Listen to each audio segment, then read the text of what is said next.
hold that pose and it just fell apart. I didn't have the I was like, okay, when is it going on? I wanted to welcome everybody to the Misfit Toys podcast. Give me some jazz hands if you can hear me. Yes, Maria, can you hear me? Mary, Yeah. can you hear me? All right, cool. I'm so excited. As always, I have my beautiful co-host, Maria de la Ghetto. And today we have a very, very special guest, Mary Basmajan. Did I say it right? Yeah. She's like, it was close enough. It's gonna be okay. It's gonna be okay. So we have people watching from all over the world and from the UK. We love our fans in the UK. People watch from Hong Kong, New York, LA, all over the place. So just really quickly, you are, how do I want to put this? You have been crushing it on Instagram with this amazing comedic personality that you have and this talent, and I'm just so impressed. So respect, like mad respect. Can you tell us a little bit about how that started and what it is? Sure. I've been doing stand-up comedy for 10 years, and I've been on social media for a while, but I had an office job, and I just started doing videos on Instagram while I was at work, and it kind of just took off about 6 or 7 years ago. So wait. So when people see this and they log on to your Instagram, they think that they can do that like overnight. So this wasn't an overnight thing. It took you some time to get that momentum, right? No, because I want people to recognize that. Because sometimes people, they're like, oh, overnight success. I'm like, yeah, that overnight was 10 years. That overnight was a lot of work. And I want to make sure that people respect that. So yeah, and I do think a lot of times when people go viral, it happens, it doesn't happen as often as folks think that happens, but behind it, this person has been working on sketches, writing, performing, and everything else, and then one good sketch just hits and takes off, and it goes viral. I love it. And it's kind of like what Oprah says, you know, opportunity is luck and being prepared. And when that goes viral, are you prepared to handle all the new fans, all the demand for the new content? Because there's nothing worse than going viral, and then you're like, that was my only joke. Right. You know? Absolutely. Hey, Ray, and then you're just so good to see you. I love you. He's one of our my favorite fans. Oh, so cool to see him. Hello. I agree with that. So what is your what is your Instagram? What is it about? For those who haven't been on Instagram yet, and they will after the show, what is it? I am Armenian, and I was born and raised in LA. So I speak I'm Armenian. Isn't that kind of the same thing? No, it is not at all. At all. Hey, hi, hello, welcome. That's the homie, Miss Gata Salvaje. I'm an Armenian girl living in LA, and I talk about my experiences. I've developed a character named Vartush Tota, who is like a middle-aged Armenian woman character, kind of reminds everybody of their auntie, regardless of your cultural background. She's kind of like an outspoken character that I do, and I love using her as a tool to communicate really funny things to like maybe older Armenians. So when you do stand-up now, do you do it as the character or do you do yourself?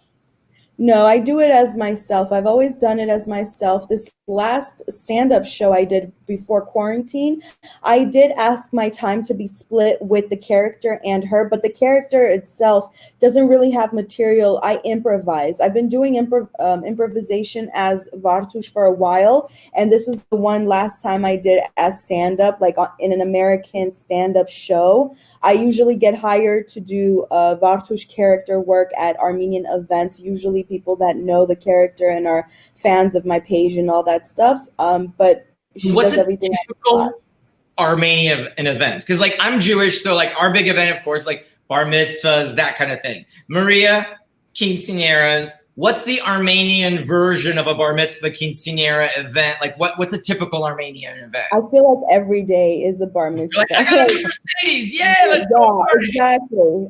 We celebrate everything, you know. We love weddings, birthdays, christenings, baby showers, baby welcomes, everything. And I hosted baby showers, I hosted baby welcomes, bridal showers. How cute. We love celebrating everything and just getting dressed up and to the nines. And so if someone wants to hire you, they can go to your Insta and contact you for private events. You can email info@marybasmajiancomedy.com.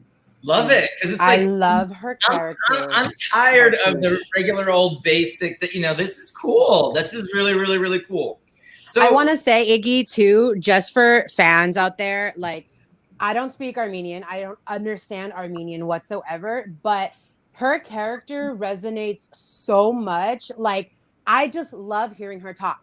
I love hearing Vartush talk about I don't know what, and that's just. I feel like that's what like real comedy is. Like, if you can cross boundaries without even having to know the language, like, that's amazing. So I just wanted to give you hella props. I just want to, just say me and Mary go back. She's the homie. So I'm like, yeah, I just want to brag a little bit about Mary. That's all. Thank you. I really appreciate it. And I try to put subtitles as much as I can. I'm working on that. But it's still just as fun to try and figure out what's going on, because the shade that Bartush throws out is just that shade is just communicated on all languages. Like, you understand shade no matter what language. It's universal shade. Exactly. It's called a moon. It's called an eclipse. It's called global. Yes. Thank you. So getting a little serious. A lot of us are really concerned about our grandparents because they're at risk and they're a little bit older, and we've been trying to keep them safe. Some of us live with our grandparents. Some of us live with our parents. Mary, what's your COVID grandparent, like, what is it like for you? I've taken care of my grandparents for about 12 years now, and I recently took care of I recently moved in with my grandma for a year. I was her sole caregiver until it got a bit harder, so she had to go to a home currently. But my grandma raised me, and she taught me, like, she tutored me with homework, she helped me with everything, even though she was an immigrant herself and she didn't really understand the language. What are some funny misunderstandings that you have had? Totally. And like I went all the way through high school saying esophagus, and I didn't even know it was esophagus. Like, that's how bad it was. And this is why I feel like immigrants, I love you, but maybe, let someone else help. Scratch my esophagus. That's amazing. My esophagus is just. I said Gatorade till I was like 13. I was like, it was so, like, my best friend in high school. I was a freshman in high school when someone finally called it out, and she was like, "What'd you say?" And I was like, "Gatorade. Do you want some Gatorade?" And she's like, "You mean Gatorade?" I was like, and me being like petty, and I'm just like, I don't want to be called out. I'm like, It looks like Gatorade to me. Do you see like, where does it say A? How do you get Gatorade? Like, I was so like. Because my mom's first, like, she was born and raised in the Philippines. She came over here already 35. So I'm like, don't be calling me out. My mom was 14 when she came here. There's no excuse why I thought Franklin and Franklin were not the same. Like, I found out Benjamin Franklin is Franklin Street. Like, the street, I know it in, like, Armenian accents, but, like, Mariposa, Franklin, Vano, like, that's how I know it. But then, like, I find out the real, and then Chevy Chase. I didn't, like, I know who Chevy Chase is, but, like, it's a street in Glendale, and we're just, that's what we equate it to. We don't think of the comedian. Like, it's just so weird. That is so funny. A lot of times, like, my grandma, a lot of older Armenians, when they come, they don't want to learn the language. So me and my grandma, we were watching TV one time, and this, like, AIDS Walk commercial came on, and she's like, "Look at this, huh? Look at this." And I'm like, "What?" Like, it's the AIDS Walk commercial. She's like, look at these buses. They're gonna make the people with AIDS walk all those miles. Oh my I swear you are going back to ESL at the age of 85, bitch. Get out of here. Like, she doesn't know, and like she translates, like, she loves Three's Company, and she doesn't know what the show is about. She just likes Jack. Like, it's weird. I love it so much. Yeah. Oh Quick shout out to Hugh Janice for watching. We love you. Oh my God. If you're anywhere all over the world, write into us, send us a message. We love when people give us shout outs from South Africa, from Hong Kong, from wherever. Let's get global. What about? Oh my God. Viva Porub. Viva Porub. Wait. Viva I'm gonna Porub. figure this one out. Let me think. Viva Porub. Viva for your slippery. So there's a few pronunciations I've heard. Vaporo.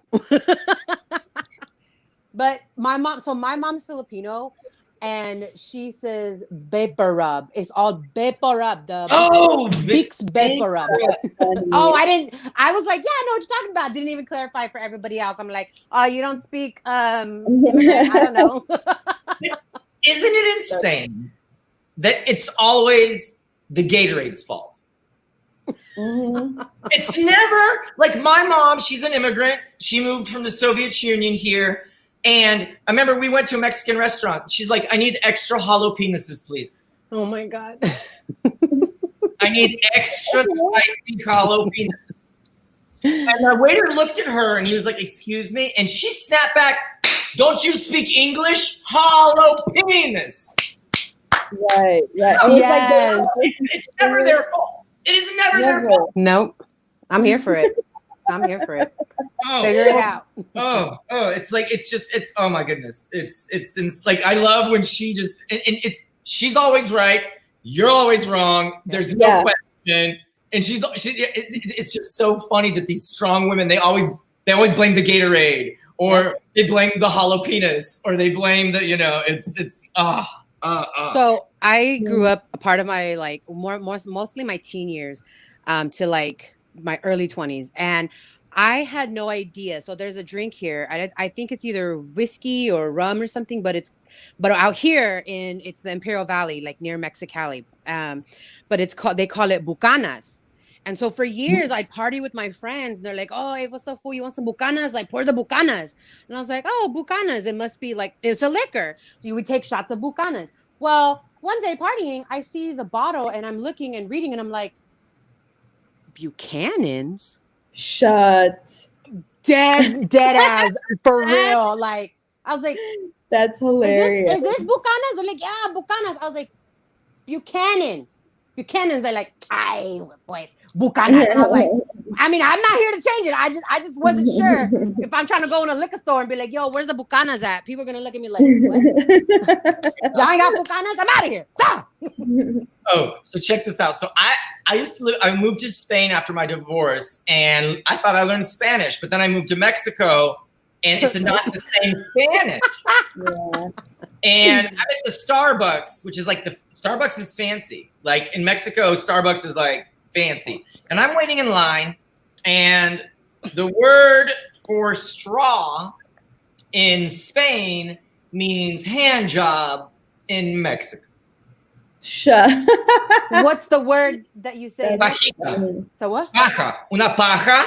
Oh yeah, no, we call that a popote. Yeah, they call it papote. And I'm in the line, and I'm like, ¿puedes darme una paja? I'm like, can you give me a hand job? He's like, what? And I was like, we don't have those here. I'm like, hand jobs are free in America. Any store in America gives you a free hand job. And I even got indignant, looked at the mother with her daughter next to me. I'm like, can you believe it? They won't give me a hand job.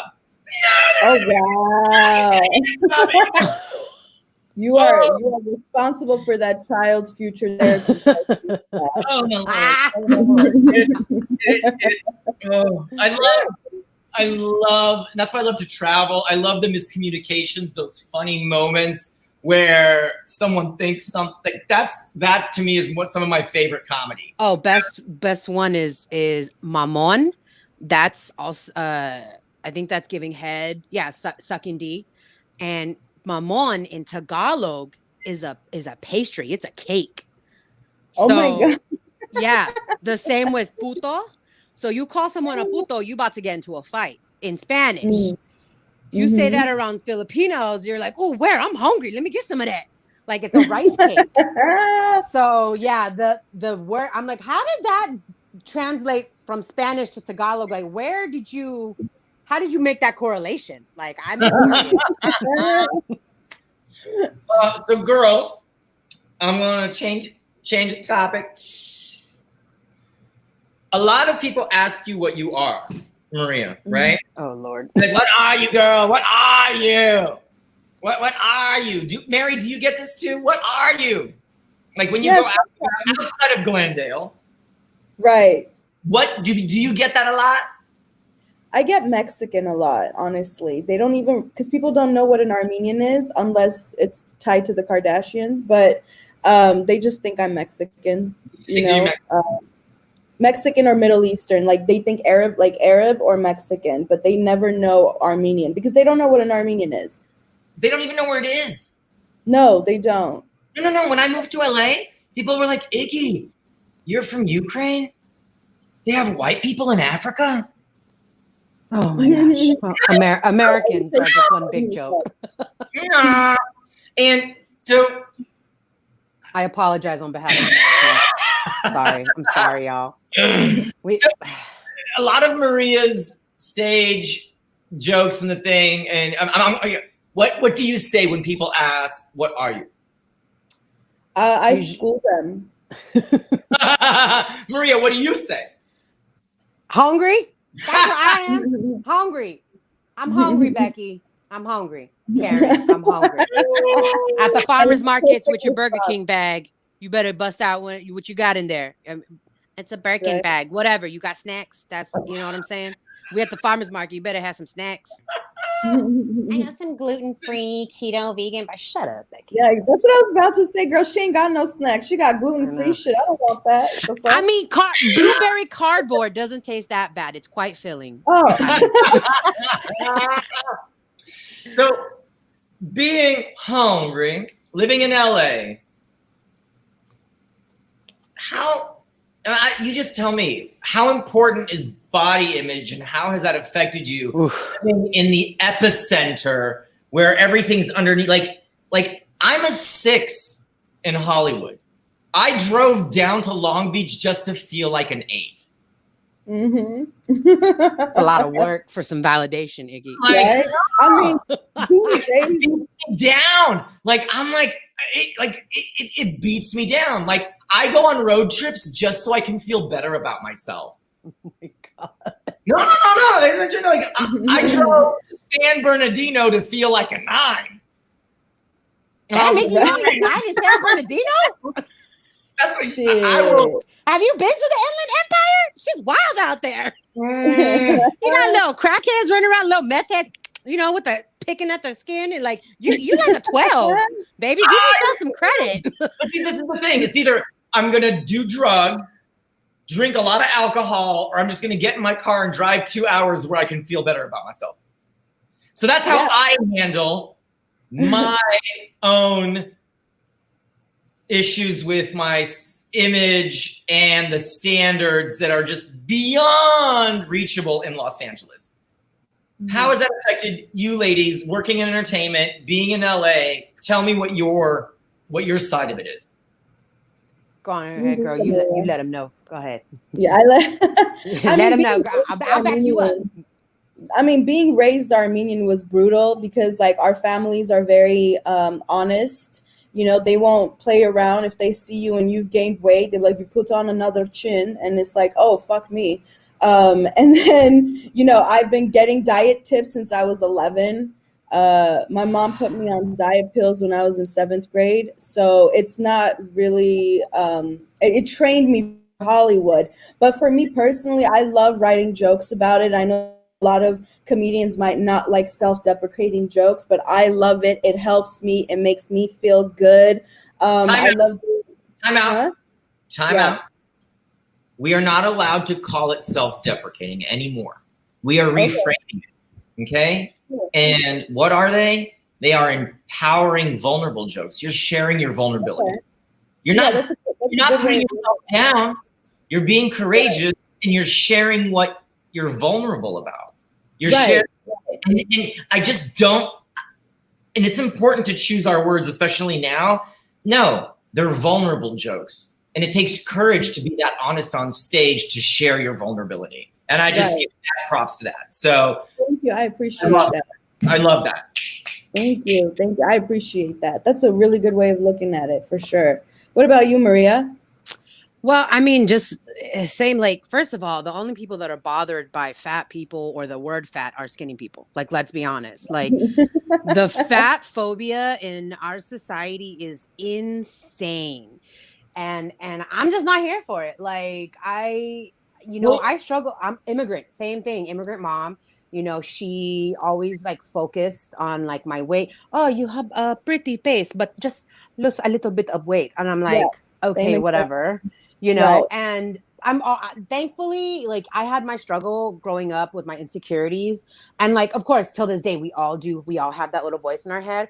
But usually I stick an ice cream in her mouth and tell her to shut up. And she's usually fine. But yeah, like, real talk. I mean, I just don't think about it. I try not to think about it. And I just try to be like, you know what? Whatever. I've always been outspoken and I've always been comfortable in my skin. And even then, I'm like, I don't want to be comfortable. I don't want women to be comfortable in their skin anymore. I want them to love the skin they're in. Just love it, you know? Like, yes, if you want to lose weight, if you want to be healthy, by all means, be healthy. Don't do it because you want to be skinny. This whole, I want to be skinny. I want to be skinny. Like, no one's skinny. There's no, like, if you're skinny. Right. And the only thing they would tell me when I was a kid is like, oh, if you're not skinny, you're not going to find anyone to marry. Like, that was their goal, right? They're like, you're not going to find a guy to get married to. And like, that's how they would try to get me to lose weight. But that shit didn't even work. If that's the prize, I'm good. Right? I was like, have you seen the BBW pages on YouPorn? Girl, my OnlyFans is blowing up. No. But, you know, on the other side of the spectrum too, with right now with body positivity, which I think is a wonderful thing. However, there is another side where they're calling fat shaming. I don't know if I agree with that 100% either, because I heard this term thin privilege and I was like, excuse me, when I get on a plane and I can't fit in the seat, it's not thin privilege. It's I didn't have a good mom and I can't stop eating. Like, that's parent privilege, bitch. Get the fuck out of here. I don't believe in thin privilege. There, I said it. I know I'm gonna get hate. I don't care. There. I don't care. It's bullshit. I mean, it's bullshit. It's not like, no, I'm not fat. I have an awful mom. Right. No, for sure. That part I agree with. I totally like the whole, you know, 100%. But the thin privilege, in my opinion, that's more of like, you do have more of a privilege as a thin person.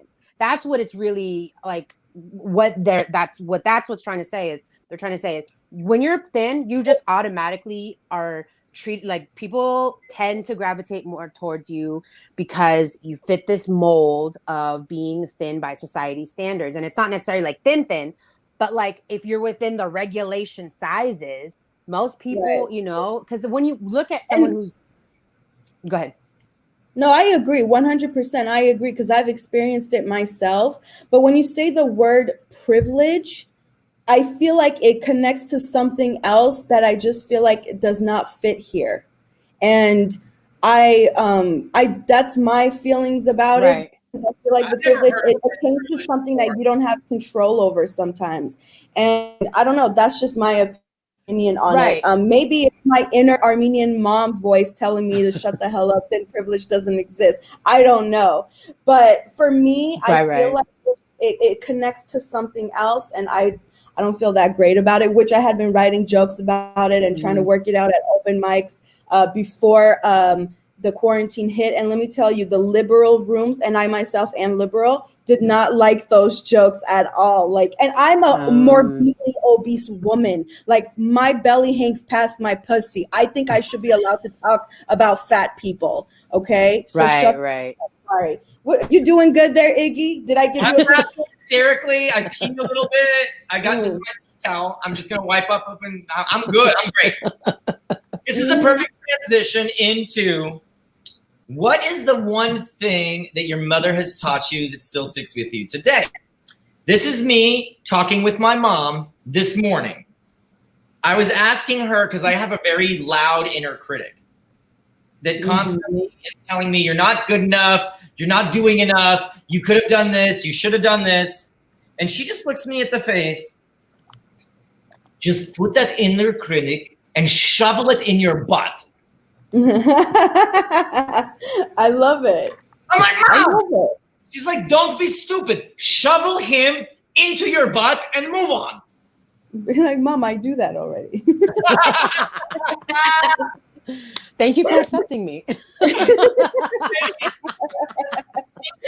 So no nonsense. She just can't.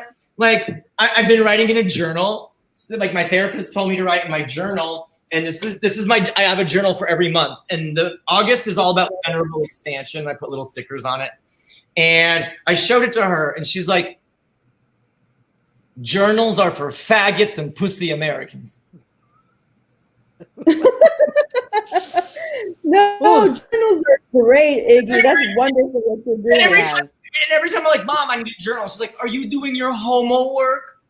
Oh, wow. Oh man, that's that immigrant mom who just don't give no I S. maybe have feelings.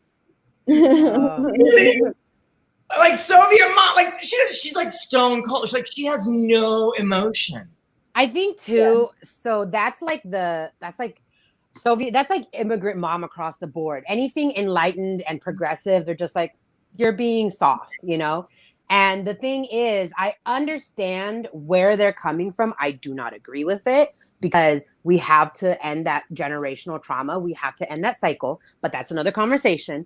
But I do understand that the things that are going on here right now for them was nothing compared to the third world shit that they had to deal with, you know, from the countries they were from. They're like, they killed, you know what I'm like, they killed, like, white people killed white people in other countries, like the whole, like Armenian genocide. Exactly. So it's not they're when you come over here and they're like Black Lives Matters, they don't understand, they don't make the connection. They're like, it's not because they're racist, because white people kill white people, you know, and so they don't see it that way. They just see it like they're seeing that like color line, but they're not seeing like it's the same as it when it happened in your country. These people just have to have happen. It's because of their color of their skin here. So it's finding a way to communicate that so that those boomers, these are boomer parents, you know, like, okay, boomer, we get it. You don't want equality for everybody, whatever. No. So what has your tough mom, Maria, taught you? What is the thing that stays with you? Probably just for as much shit that I would get for being so loud and outspoken. In the end, I learned that she appreciated my honesty because we fought so much growing up because we just bumped heads all the time and still do. But I know that being true to myself and being just me and not conforming and not, you know, that in the end, she respected. Even today, she'll try to tell me to tone it down, that I'm too much or whatever in her own way. She tries to tell me. And I'm just like, no. But overall, she taught me to march to the beat of my own drum. You know what I mean? Like, my mom had me at 34. Oh. And for a Filipino she grew up in the boondocks, literally in the mountains, in huts, no running water, no electricity. Ooh. And then, you know, that kind of, like, by 20, you're an old maid over there. You know what I'm saying? So to have me to get married in her 30s and be 35 to 34 to have your first kid, that's like very progressive for her time, you know? So that's what I take away, the strength and whatnot from my mother. What about you, Mary? What's the mom lessons that you want to share with us? I'm actually estranged from my mother. I haven't seen her, spoken to her in about 4 or 5 years. But she still taught me. Because I was going to ask, then give me your mom and then give me your grandma, because she was really the one who raised you, right? Right. Where do you go? I don't like you. Honestly, I did take away from my mom a lot. You know, I learned what not to do. I was actually, I'm being for real too. Like, she got married really young to my dad, and back in the 80s, like, she was kind of chubby and she thought like she wasn't going to get anyone else. And Like I almost did that too, where I was like with a guy and I was gonna take it to a more serious level, and I realized I was only with him because I thought no one else was gonna like me, which is what they tried to instill in me when I was growing up. And I learned that's bullshit, and I just learned from her mistakes. As far as my grandma teaching me anything, honestly, her words of wisdom towards the end would be like, just live your life. Basically, don't care what other people are saying, because in our culture, in our community, we do worry a lot about what are the neighbors going to say, what is the family going to say, what are we going to do, you know? But I think what my grandma was just like, don't worry about what other people, just live your life. They're going to talk no matter what. And she's absolutely right. Yep. Go ahead, Grandma. Go ahead. Now, what biggest failure have you experienced that turned into your biggest success or your biggest gift? We get real deep. So I'm going to tell you mine. Some people have heard it. So when I was going through my separation, and we've been together for 8 years, and it was hard, and I got into a car wreck, totaled out my car, and right in front of my office. And I went to the dealership 4 times trying to lock this deal in. And I was like, wait, the universe is saying something.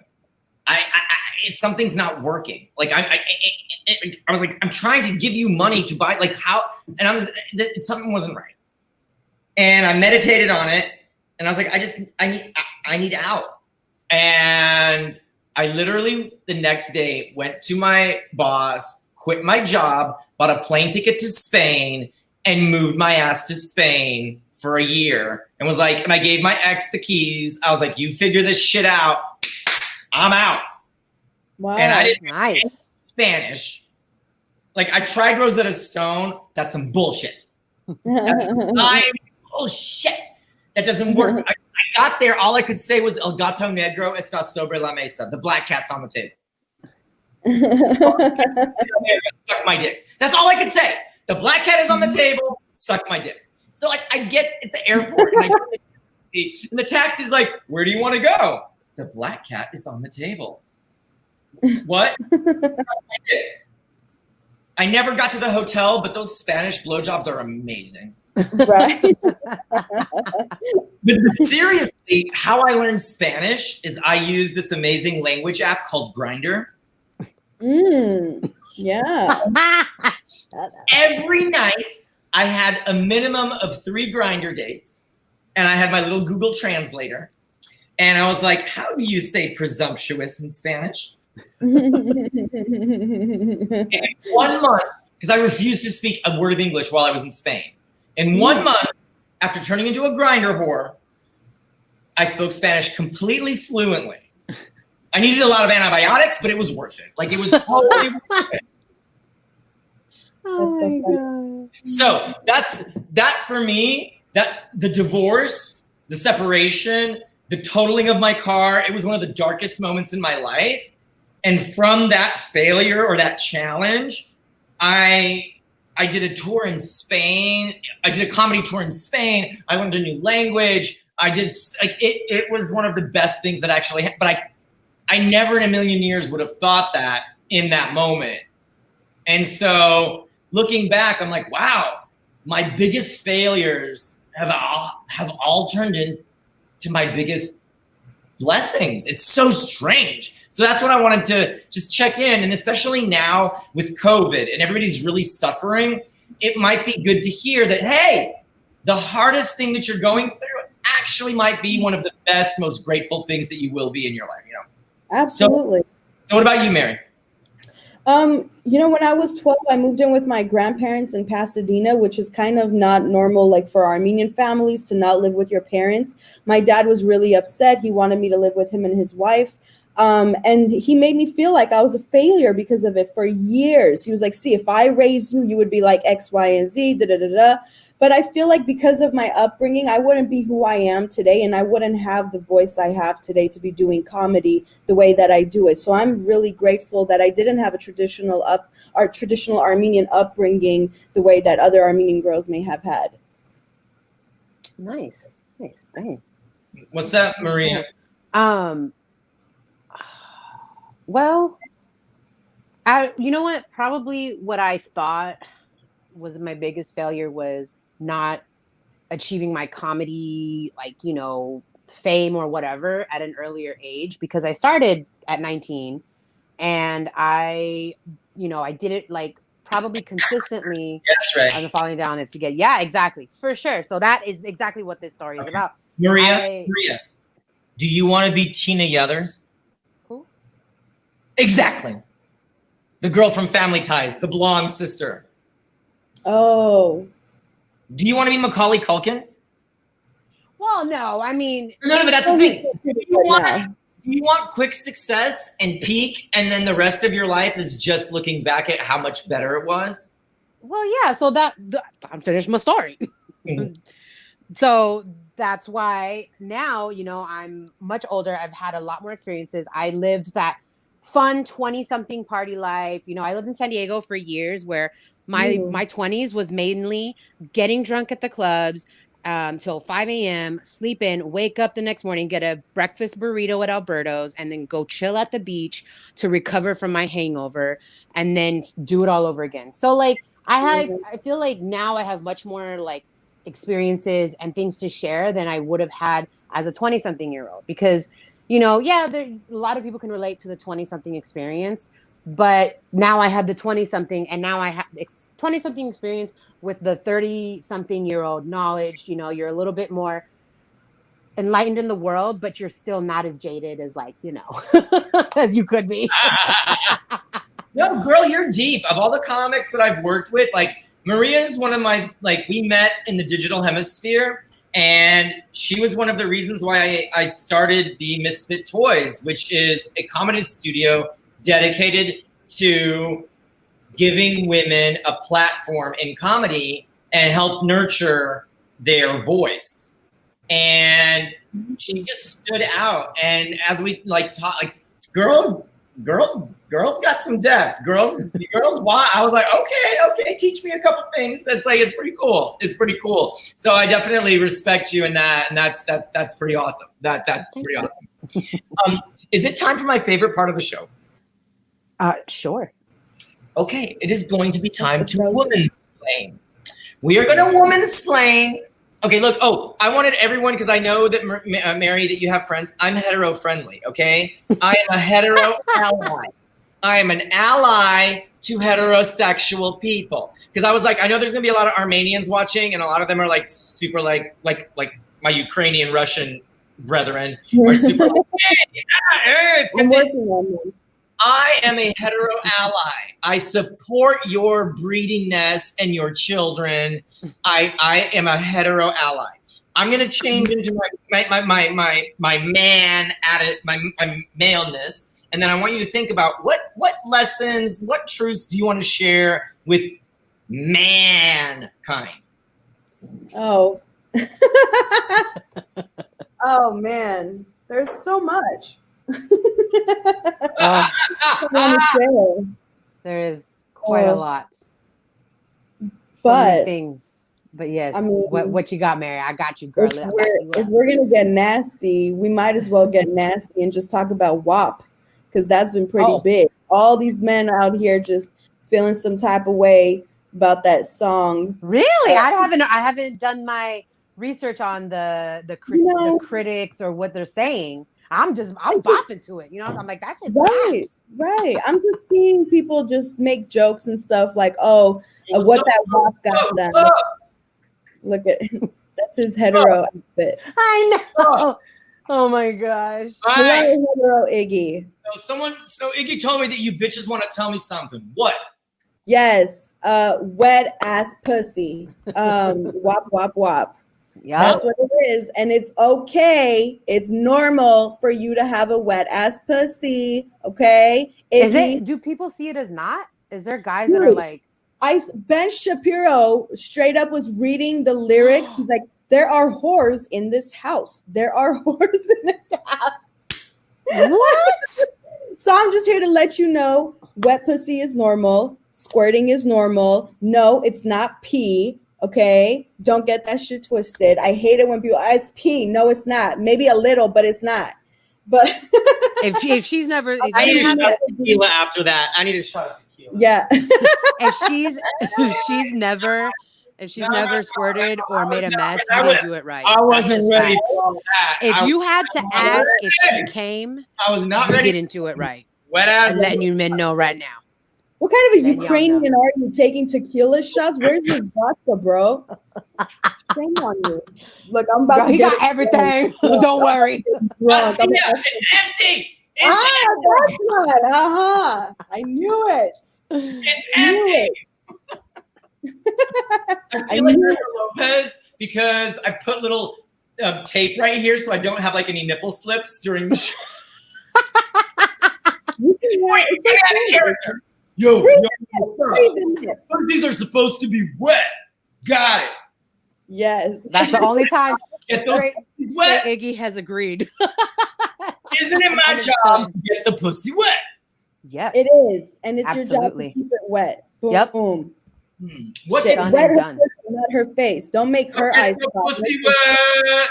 What's go. the secret to a wet pussy? Help us out. Oh my God. I don't know. I don't know if we have time. Okay? Shit, Hey, take your time. One thing that gets your pussy wet. Give me one thing that I can do to get your pussy wet. Are you I hungry? mean, if I see zeros in my accounts, baby, that gets me wet. Shit. Colin. No, what up? I got Venmo, Cash App, come through. Okay. Shit, I got PayPal too, girl. Hey, ain't no secret. Ain't no secret. It's Right, like Ray got the secret. women want security. Yes. Women want to be taken care of. Yes. And I respect that. And this is the thing, you know, men out there, if you don't have the money to take care of your woman the way that she needs to be taken care of, you need to learn how to suck a dick like Iggy. I'm gonna be honest. If you do suck a dick like Iggy, I would probably be more inclined to fucks with you because that means you are not cents. We got dollars bound by these What else boxes. gets the pussy wet? Say what? What else gets the pussy wet? I don't know. When he listens to me, when he shuts the fuck up and listens to me. Is this? Oh my God. Every time we do explaining, I swear to God, every single guest is like, can you just listen to me? I swear that's every Every guest we've had is like, so what does that mean? Okay, because this is the other thing. I've learned this, that words mean different things to different people. Okay. Because when I say, you know, for instance, when I say Mexico or Mexican, if I say Mexican in Beverly Hills, people think leaf blower. If I say Mexican where I'm at in Mexico right now, it means something different. It means a ranchero. So the word is the same, but the meaning and the connotation are very different. So what does listen mean to you? And how can you explain to me what your version of listen is? Don't interrupt, even if you think you have the right answer. That's why I'm gay, because I can't stop interrupting. Yeah, there you go. I picked that up a long time ago, Iggy. Don't Mary calling it like it is. The shade. She's just trying to tell it like it is. That's all. You know, no shade. Yeah. And working with guys, I've noticed like they want to like tell you how to do something, and I'm like, I'm in the middle of telling you how to do it. Why are you trying to tell me how to do it? So that could like, be applied I know this already. any Like I'm a aspect. professional. I got this. What does listen mean? Listen means don't listen to reply. Just be quiet and just take in what the person in front of you is saying. Process it.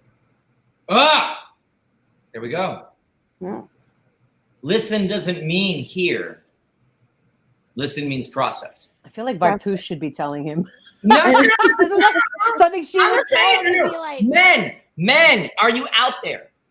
Women don't want you to listen to them to get their pussy wet. Women want you to process what they're saying. And I think that's a huge disconnect. Because it's like, I heard you. But went in one ear, not the other. That's what happened. But what you really want is them to take it in and to process And that's and I'm glad that we actually hit this because that's a huge difference. Listen and process. Yes, and thank you so much for mansplaining that to me while I womansplain it to you, Iggy. No, I'm mansplaining. Girl, I got a lot of fans that watch from all over the world. I know.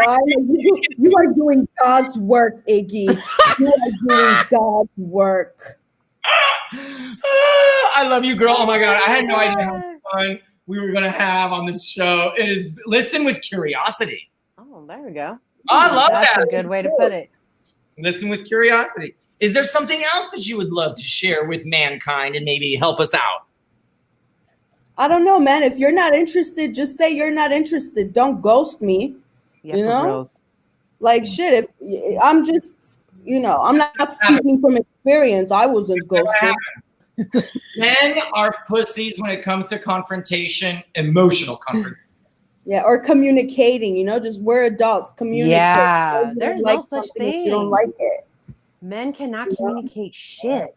If it falls outside of the range of mad or happy, there is nothing. Like, that's it. It's just like, do you not feel other feelings? Like, well, to be honest, that is an American cultural thing.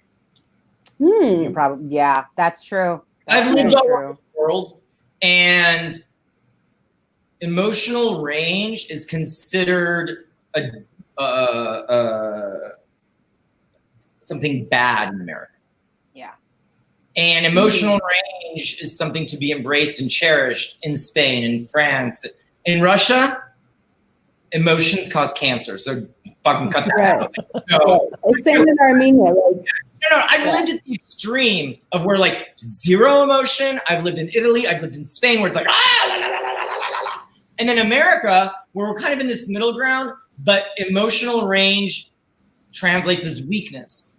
Yeah. And it's very hard. So my recommendation is find yourself a Spanish or Latin guy.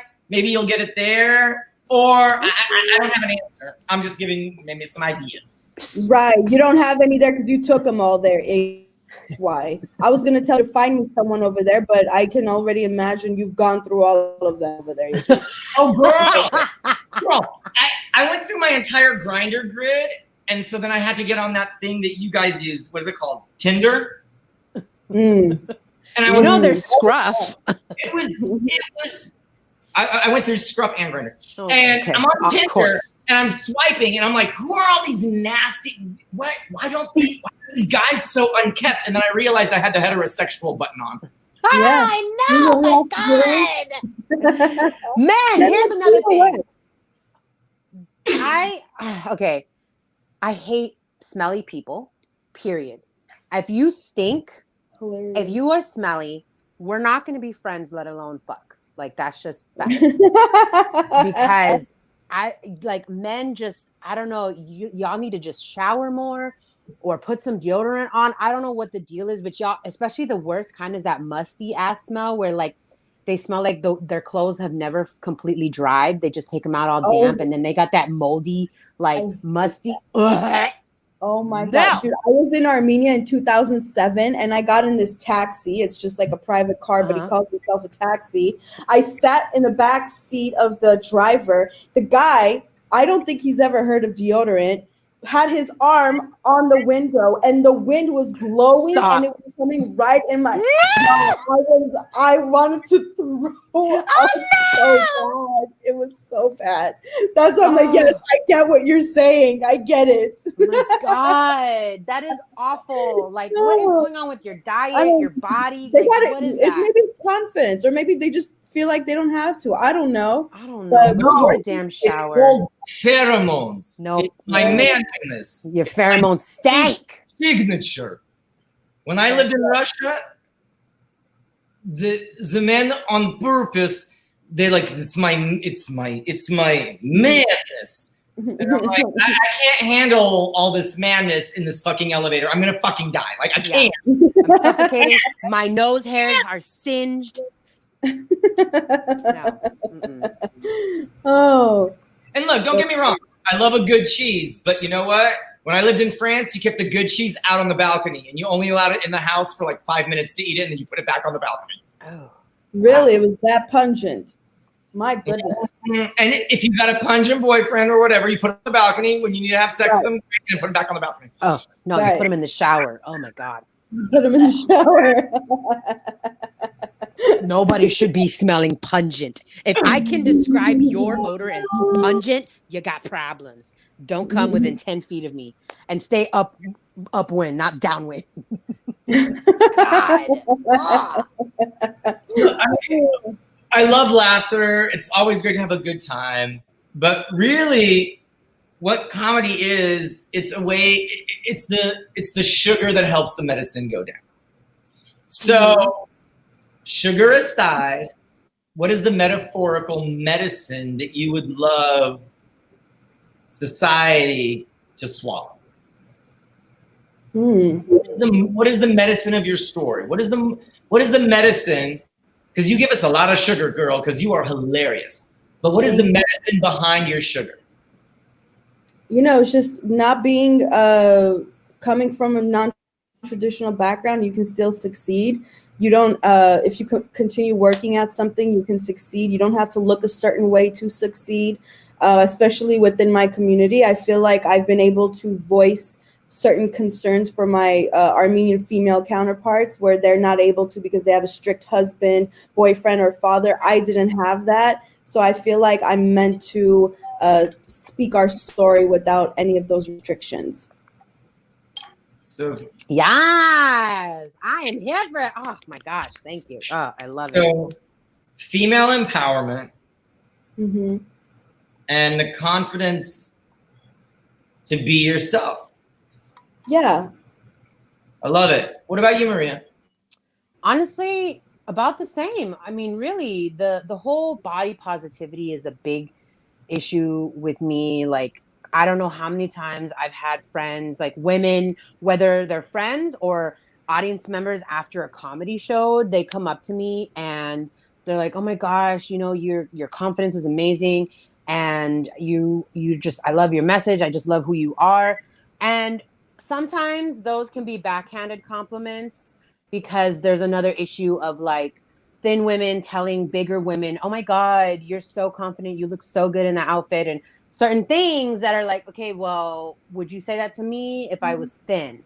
That's something else. But I do want women to just start embracing and loving the skin that they're in, no matter what size, you know, like I used to do it and every now and again I'll play on it because you know what, I was fat shamed or body shamed all my life.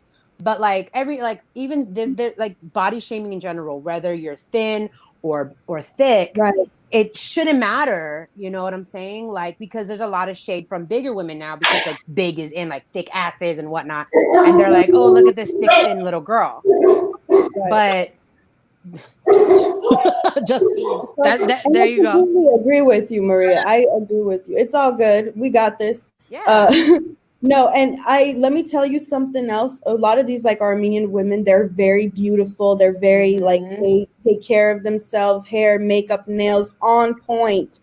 And I feel like sometimes if I didn't look the way that I look, they would not be fans. You better believe I've seen it with my own eyes at a show. A beautiful girl can go up, like, you know, in society standards, beautiful, let's say. Right. And she tried to do crowd work. They weren't listening to her. They didn't like her. So I feel like the way I look, even though they're like, "Oh my God, you have so much confidence," I know really what they're saying. But if I didn't look like this, I would not get the response that I get like this. I feel like the respect of a comedian, like as a comedian. Right. I feel like a lot of it has to do with, like, not to throw shade, but like thin women, because I'm guilty. Like when I see a thin, pretty girl out in the comedy scene, number one, they tend to gravitate towards each other for whatever reason. But I do see like when, you know, they're up there, they have that advantage of being pretty. So they get their attention kind of a lot easier.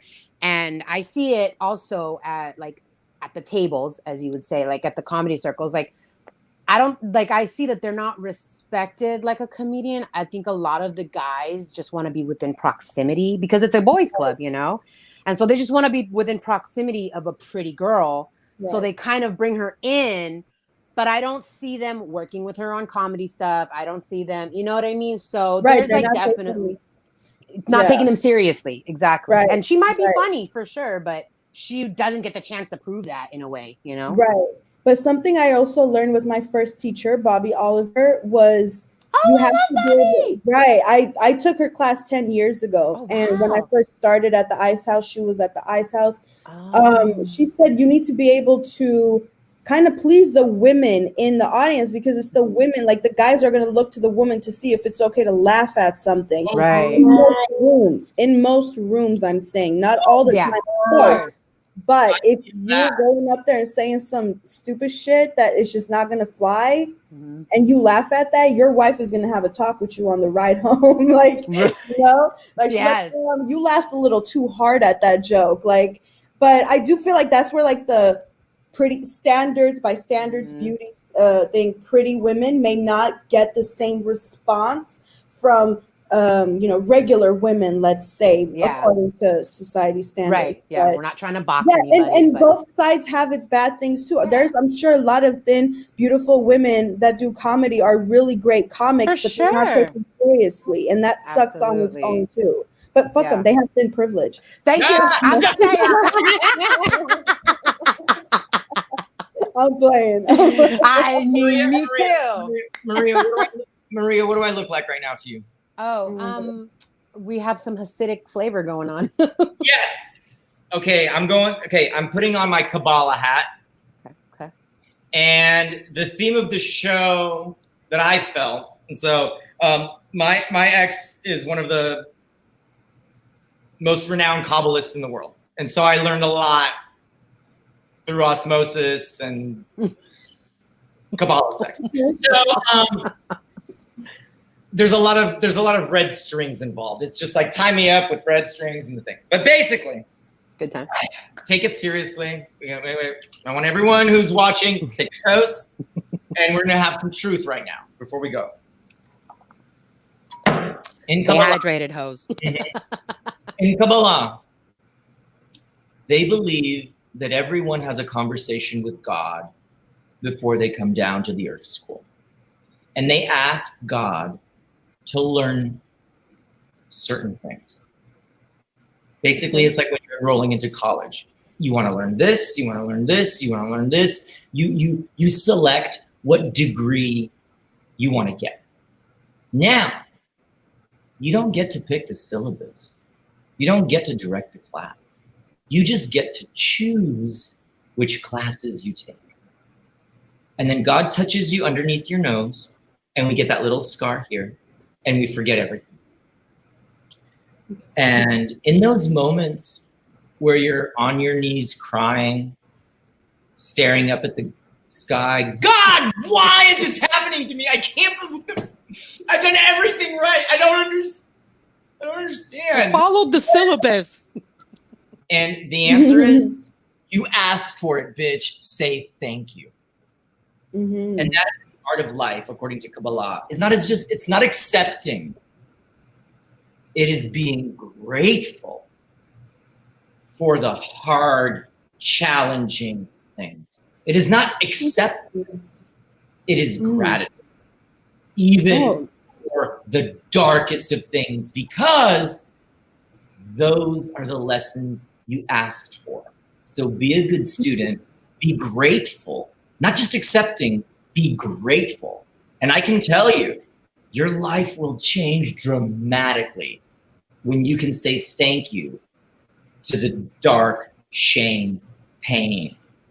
And on that, I just want to end. Ladies, you have inspired me. You are so hilarious, incredibly talented. It was an honor to spend an hour with both of you. So thank you so much. And I want to thank all of our family. You guys are amazing. Thank you for having me. This is great. I miss you, Mary. I love you guys. Hugs. Wait, really quick. Are you doing any shows? Anything coming up? Do we need to like prop up? Like, what are we promoting? Saturday there is Children of Armenia Fund is having a summer soiree that Vartush recorded a nice video for. It's at 6 p.m. You can go to coaf.com and it'll give you information on there. And just visit me on my Instagram page. Check out my funny videos. I do personalized videos like cameo type. Email info@marybasmajiancomedy.com or any type of advertisements that you may want to have on my page. Let me know. Love it. I'm doing a great show with Dat Fan, that winner from Last Comic Standing, on Saturday at 6 p.m. If you message me at Iggy LoveSky on Instagram, I can get you some free tickets. So 6 p.m. Saturday, that's my next show coming up. Maria, what do you got going on? I actually have a show with Dat as well. So Dat Fan, tomorrow at 6 p.m. Great. So again, message me. But I also Friday have at 6 p.m., message Friday. Maria. Saturday at 6 p.m., message Iggy. And yours is Saturday as well, correct? Yeah, Saturday 6 p.m. as well. It's all Saturday, good. if you can't get with me, get with Mary. Got it right? But if you got two computers, you could get with both of us. There you go. I love this polytechnical amorous. I love you, bro. You just keep it real. You just keep it real. Hell Thank yeah. you. Thank you, everybody. Love you guys. Thank so you. much. Have a good one. Ciao. Ciao, ciao, ciao. Bye.